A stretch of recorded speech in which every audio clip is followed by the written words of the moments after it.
Hello, this is Duane, and I am absolutely glad to share with you on today. Well, today I want to talk about what happens when the Federal Reserve tries to cool inflation off. We are going to see this happen in 2022, and there are things that I believe the average person needs to be aware of so that you can make decisions. Now, I'm speaking today to just regular, average, ordinary people. I'm speaking to those who are investing. You got credit cards, you've got mortgages, car loans, whatever you've got going on, anything with a variable interest rate as well. I want you to tune in today because I want to share some information with you that I think is going to be extremely valuable for you as you make your decisions going into 2022. Well, I want you to do me a favor and subscribe to this channel. Hit that notification bell so you know when I'm putting up great content like this every single solitary day. Well, like I said, I want to talk about what happens when the Fed tries to cool off inflation. Let's get after it.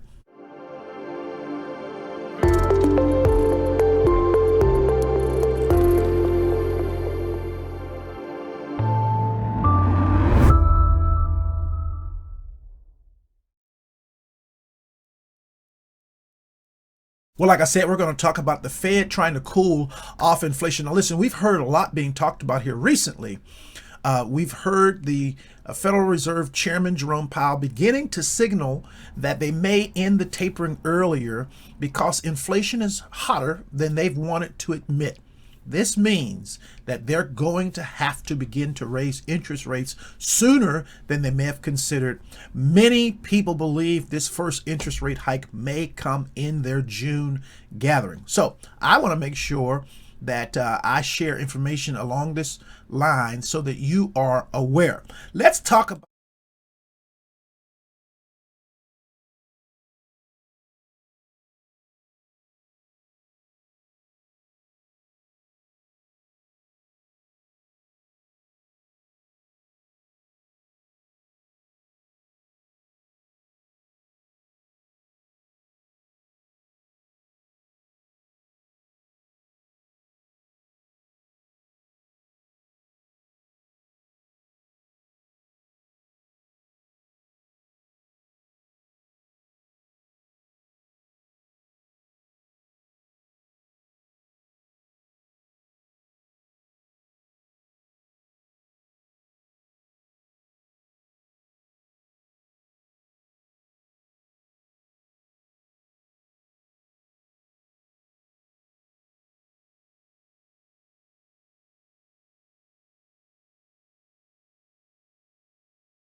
cash flows lessened. Now, this is very, very important that you understand this is going to come. Now, I want to understand something real quick.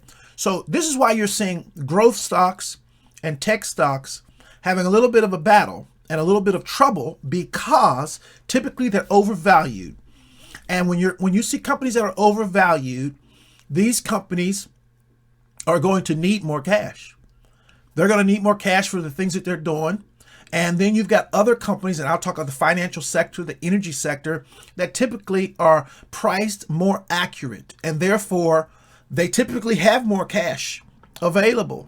And therefore, they're able to navigate because they don't have to borrow as quick as some of these other companies do. Now, so people will look at these things that appear to be overvalued and pull their money out of those and put their money in places where they think the things are more likely to see an increase. Now, we've been seeing a preview for this for ever since September, as we've been hearing about tapering and different things. Well, now, once they start talking about ending the tapering sooner, we know, those who understand what the language is saying, we know that this is going to be followed by some kind of interest rate increase. Because if you're going to cool off inflation, this is how they do it.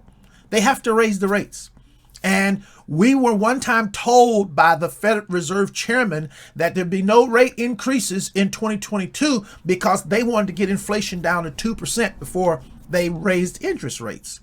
They wanted to see inflation come down because they were saying it was transitory and it was going to just come down.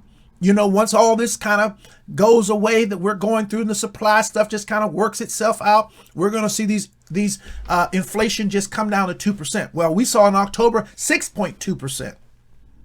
So it's not just transitory, and it's not just going to go away. They're going to have to take action, and they may raise interest rates twice next year and once again in 2023 just to get inflation where they want. They may have to do this, and if they do it, I want you to see what can come. Therefore, you'll recognize financial institutions are going to have a little bit of a challenge, but they're going to make more money. They're going to take in more in the long run because companies are going to have to keep up. They're going to have to do, so they're going to pay more. They're going to pass that cost on. And so companies that have products and things that people don't have to have are not so necessary. You have to be watchful about that. But things that are necessary, businesses that people have to be in. I'll give you an example of a Kroger. A Kroger is going to still be open, and Walmart is still going to do what Walmart does in sectors of their business because there's things that are so necessary. And the Targets, these are companies that have necessary. But where things are not necessary, you may find that consumers without as much discretionary income will find that we cannot spend it there. Now, if you're a totally new to my channel and you have no clue what's going on with stock markets and you're trying to learn, listen, this is what I'm suggesting to you. I always talk about getting a foundation in your portfolio, a financial foundation. A strong financial foundation requires you to get out of debt. Now, here's why you want to get out of debt. Because as interest rates go up, it's going to cost you more. Debt is going to cost you more. So you want to get out of all bad debt. If you've got debt and it's not putting money in your pocket, it's bad debt. If you've got a mortgage on a house that you're living in and you can't find ways for it to benefit you, then it's a liability and it's bad debt. You got to bring it down. Credit card debt, that you're taking on credit card debt, you don't get points. You're not getting buybacks and cashbacks and things of that nature, and yet you're just keeping a balance on, and they're charging you interest on interest, compounding the cost to you.